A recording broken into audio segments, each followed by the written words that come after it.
দাঁড়াবার এখন শক্তি খুব কমে গেছে।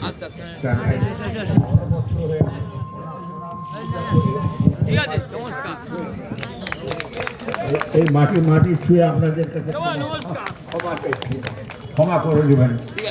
একটা ভুল পথে চলে গেল এবং সেই ভুল পথে আপনাদের সঙ্গে নিয়ে গেলাম, আপনাদের আমরা করতে পারলাম না, চোখ থেকে ঠস করে জল পড়ে যায়, সব দিয়ে গেছে, কিচ্ছু পাননি আপনারা। এখনও আমি আপনাদের কাছে বলছি, সরকারটা এনে দেন, 26 সালে সরকারটা এনে দেন, আমি বাঁচবো, অনেক দিন বাঁচবো। টেনে নিয়ে আসবো, হর করে টেনে আনবো, হর করে টেনে আনবো, আমি জানি কোথায় কি করতে হয়। আপনাকে এবং আপনাদের কত আন্তরিকভাবে আপনাদের কাছে টেনে নিয়েছিলেন, নির্ভর করেছেন। আপনি নিজেও সাংসদ হয়েছেন, কেন্দ্রীয় মন্ত্রী, রাষ্ট্রমন্ত্রী, বাট কেন্দ্রীয় মন্ত্রী।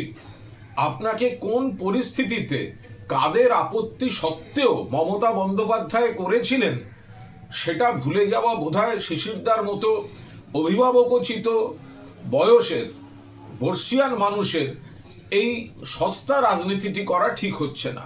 তৃণমূল যেটা দিয়েছেন, মমতা বন্দ্যোপাধ্যায়ের জন্য আপনি যেটা পেয়েছেন, সেটার জন্য ধন্যবাদটাই থাক।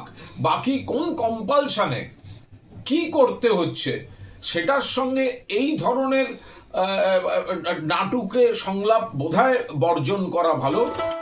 ফলো করুন সংবাদ প্রতিদিন ডিজিটাল।